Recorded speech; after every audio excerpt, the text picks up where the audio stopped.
Back to my channel. So நம்ம இதுனா மத்திய கூட்டுறவு வங்கி மற்றும் தலைமை மாநில கூட்டுறவு வங்கிக்கான தொடர்ந்து வந்து வீடியோஸ் வந்து பார்த்துட்டே வந்துட்டுருக்கோம். அந்த வகையில் பார்க்கும்போது இந்த பார்ட் ஆஃப் வீடியோஸில் முதல் 25 கேள்விகள் வந்து பார்த்துருந்தோம். அடுத்த 25 கேள்விகளை வந்து ஃபுல்லாக வந்து பார்க்கலாம்.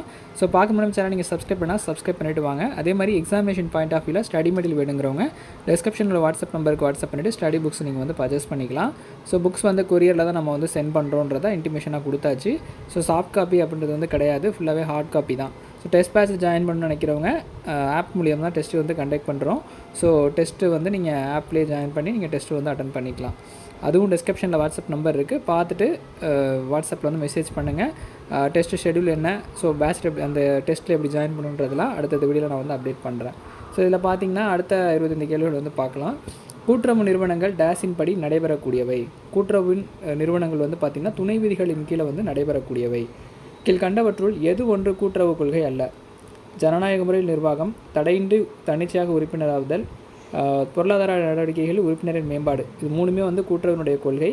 லாபத்தில் அக்கறைன்றது கூட்டுறவு கொள்கை அல்ல. ஸோ ஆப்ஷன் டின்றது சரியான விடை. கூட்டுறவு கொள்கைகள் மொத்தம் எத்தனை? கூட்டுறவு கொள்கைகள் மொத்தம் 7. தன்னிச்சையாக தடையின்றி உறுப்பினராகுதல், ஜனநாயக முறையில் நிர்வாகம், உறுப்பினர்களின் பொருளாதார முன்னேற்றத்தில் பங்கு, சுயாட்சியும் சுதந்திரமும், கூட்டுறவு கல்வி பயிற்சி மற்றும் தகவல் தொடர்பு, கூட்டுறவுடைய கூட்டுறவு, சமுதாய நலனில் ஈடுபாடு. இது 7 தான் வந்து கூட்டுறவினுடைய கொள்கை. ஸோ இந்த அடிப்படை கொள்கைகள் தான் மெயின் தீமாக வந்து வச்சு நம்ம வந்து கூட்டுறவுத்துறையை ரன் பண்ணிகிட்ருக்காங்க. இந்த 7 அடிப்படை கொள்கைன்றது நம்ம தமிழ்நாடு லெவலில் வந்து பார்த்திங்கன்னா இந்த கூட்டுறவு கொள்கைலாம் வந்து நடைமுறைப்படுத்தி அதை வந்து செயல்படுத்திட்டு வந்துட்டுருக்காங்க. அடுத்தது mister DG Karve recommended number of cooperative principle. So எத்தனை நம்பர் ஆஃப் கோஆப்ரேட்டிவ் பிரின்சிபல்ஸ் இருக்குன்றத ஜிடி கார்வே வந்து பரிந்துரைத்த கூட்டுறவு கொள்கைகள் அப்படின்றத கேட்டிருக்காங்க. டிஜி கார்வே பார்த்திங்கன்னா 6 கொள்கையில் வந்து பரிந்துரைச்சிருக்காரு. தவறான ஒன்று கூட்டுறவு இயக்கம் என்பது என்னன்னு சொல்லி கேட்டிருக்காங்க. முதலாளித்துவ அமைப்பை வலுப்படுத்துவது. தவறான ஒன்று கூட்டுறவு இயக்கம்ங்கிறது பார்த்திங்கன்னா முதலாளித்துவ அமைப்பை வலுப்படுத்துறது கிடையாது. ஸோ அது வந்து எல்லாத்தையும் வந்து அடிப்படையாக கொண்டு செயல்படும். முதலாளித்துவம் மட்டும் கிடையாது, அடிப்படையாக வந்து இருக்கிற விஷயங்களை வந்து ரெக்டிஃபை பண்ணி ஆதிக்க அந்த முதலாளித்துவத்துக்கு எதிரான ஒரு மேம்படுத்தப்பட்ட ஒரு கொள்கைகள் தான் கூட்டுறவுத்துறையில் இருக்குது. ஸோ அந்த வகையில் பார்க்கும்போது அந்த 7 கொள்கைகள் அடிப்படை கொள்கைகள் இருக்குல்ல, ஸோ அதை பேஸ் பண்ணி கூட்டுறவு இயக்கம் என்ன அப்படின்றத வந்து நம்ம அந்த இதை வச்சு தெரிஞ்சுக்கலாம். நிர்வாக குழு கூட்டத்திற்கும் பேரவை கூட்டத்தையும் தலைமை பங்கு தாங்குபவர் யாருன்னு கேட்டிங்கன்னா தலைவர். நிர்வாக குழு கூட்டத்திற்கும் பேரவை கூட்டத்தையும் தலைமை தாங்குபவர் தலைவர். நகர கூட்டுறவு வங்கி டேஸ் கட்டுப்பாட்டில் இயங்குகிறது. இந்திய ரிசர்வ் வங்கியினுடைய கட்டுப்பாட்டில் இயங்குகிறது நகர கூட்டுறவு வங்கி. மேலாண்மை தகவல் முறை MIS என்பது மேலாண்மை தகவல் அமைப்பு, மேனேஜ்மெண்ட் இன்ஃபர்மேஷன் சிஸ்டம்.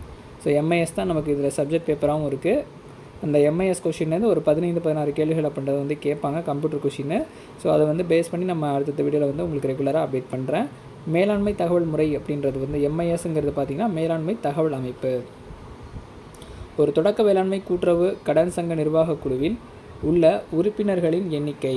ஒரு தொடக்க வேளாண்மை தான் பேக்ஸில் வந்து இருக்கிற சங்க நிர்வாக குழுவில் உள்ள உறுப்பினருடைய எண்ணிக்கை 11. ஒரு தொடக்க வேளாண்மை கூட்டுறவு கடன் சங்க நிர்வாக குழுவில் உள்ள மகளிர் இடஒதுக்கீடு என்ன? 30%. ஒரு பேக்ஸில் வந்து பெண்களுக்கான இடஒதுக்கீடு வந்து 30%. ஒரு சங்கத்தில் பொதுப்பேரவையானது நிதியாண்டு முடிந்து டேஸ் காலத்திற்குள் கூட்டப்பட வேண்டும். 6 மாத காலத்திற்குள் கூட்டப்பட வேண்டும். கூட்டுறவு கொடியானது டேஸ் வண்ணங்களை கொண்டது. 7 வண்ணங்களை கொண்டது. கூட்டுறவு கொடிங்கிறது 7 வண்ணங்களை கொண்டது. ஒரு சங்கத்தில் அனைத்து அதிகாரங்களின் ஊற்று என்று கூறப்படுவது பொதுப்பேரவை. ஒரு சங்கத்தில் அனைத்து அதிகாரங்களின் ஊற்று என கூறப்படுவது வந்து பொதுப்பேரவை. கூட்டுறவுகளில் ஆள் சேர்ப்பு எதன் மூலம் மேற்கொள்ளப்படுகிறது? ஆள் சேர்ப்பு நிலையத்தின் மூலம், ஆள் சேர்ப்பு மையத்தின் மூலம். கூட்டுறவில் இப்போ ரெக்ரூட் பண்ணுறாங்கல்ல, அது DRB மற்றும் SRB மூலியமாக தான் ஃபில்லப் பண்ணுறாங்க. அது வந்து ஆள் சேர்ப்பு நிலையத்தின் மூலியமாக தான், ரெக்ரூட்மெண்ட் போர்டு மூலியமாக தான் ஃபில்லப் பண்ணுறாங்க. பின்வரும் எது ஒன்று பயிற்சி அளிப்பதன் நோக்கம் அல்ல? வரியினை தவிர்த்தலுங்கிறது வந்து பார்த்திங்கன்னா ஒரு பயிற்சியினுடைய நோக்கமாக இல்லை. கூட்டுறவுகளின் ஊதியம் யாரால் நிர்ணயிக்கப்படுகிறது? ரிஜிஸ்டரால், ஸோ பதிவாளரால் நிர்ணயிக்கப்படுகிறது. ஒரு கூட்டுறவு சங்கத்தின் தேர்ந்தெடுக்கப்பட்ட நிர்வாக குழு எந்த பிரிவின் படி கலைக்கப்படுகிறது? பிரிவு 88 படி கலைக்கப்படுகிறது. தமிழ்நாட்டில் உள்ள மாவட்ட மத்திய கூட்டுறவு வங்கியின் எண்ணிக்கை 23. ஸோ தமிழ்நாட்டில் உள்ள மாவட்ட மத்திய கூட்டுறவு வங்கியின் எண்ணிக்கை வந்து 23. இப்போ புதிதாக வந்து நாமக்கல் மாவட்டத்துலேயும் இருக்குது. அது 24வது மாவட்டமாக அந்த மாவட்ட மத்திய கூட்டுறவு வங்கி வந்து பதிவு செஞ்சுருக்காங்க. ஸோ அது சம்மந்தமாக அப்டேட் வந்து நான் நெக்ஸ்ட் வீடியோவில் வந்து கொடுக்குறேன்.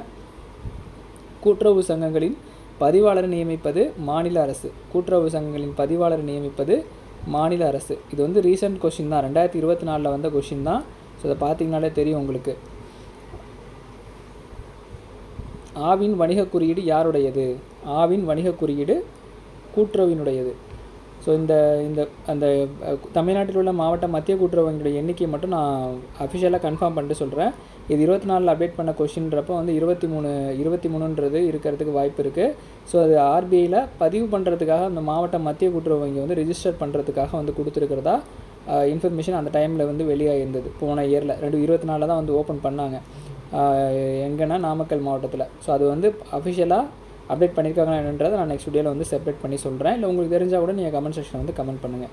தமிழ்நாடு கூட்டுறவு சங்கங்கள் சட்டம் 1983 எந்த பிரிவு கூட்டுறவு நிறுவனங்களை தணிக்கையை பற்றி குறிப்பிடுகிறது? பிரிவு 80ங்கிறது தணிக்கை. பிரிவு 80ங்கிறது தணிக்கை. அது மேலே வந்து பார்த்திங்கன்னா கலைப்புக்கான இது வந்து கொடுத்துருந்தாங்க சட்டப்பிரிவு. ஸோ 88ங்கிறது கலைப்பு. 88ங்கிறது கலைப்பு. 80ங்கிறது வந்து பார்த்திங்கன்னா தணிக்கை. ஆவின் வணிக குறியீடு யாருடையதுன்னா கூட்டுறவுனுடையது. தண்டத்தீர்வை ஆணையை பிறப்பித்தவர் சரக துணைப்பதிவாளர். தண்டத்தீர்வை ஆணையை பிறப்பித்தவர் சரக துணைப்பதிவாளர். கூட்டுறவு சங்கங்களின் எப்பிரிவின் கீழ் பதிவு செய்யப்படுகின்றன? கூட்டுறவு சங்கங்கள் பிரிவு 9 கீழே வந்து பதிவு செய்யப்படுகின்றன. ஒரு கூட்டுறவு சங்கத்தை கலைத்தல் குறிப்பிடும் பிரிவு வந்து பார்த்திங்கன்னா செக்ஷன் 137. ஒரு கூட்டுறவு சங்கத்தை கலைத்தல் குறித்து குறிப்பிடும் பிரிவு 137. ஸோ 50 கொஷின்ஸ் வந்து ஃபுல்லாக பார்த்துருக்கோம். ஸோ அடுத்த பார்ட்டில் பேலன்ஸ் உள்ள கொஷின்ஸை வந்து பார்க்கலாம். தொடர்ந்து சேனலையும் வந்து ஃபாலோ பண்ணுங்கள். ஸோ டிஸ்கிரிப்ஷனில் உள்ள வாட்ஸ்அப் பண்ணிவிட்டு நீங்கள் டெஸ்ட் பேட்சோ இல்லை ஸ்டடி மெட்டீரியல் வேணுங்கிறவங்களோ வந்து பர்ச்சேஸ் பண்ணிக்கலாம். தொடர்ந்து சேனலை வந்து ஃபாலோ பண்ணுங்கள். இனிமேல் ரெகுலர் வீடியோஸ்ன்றது ஒரு நாளைக்கு 3 வீடியோ 4 வீடியோன்றது நான் அப்லோட் பண்ணுறேன். நன்றி, வணக்கம்.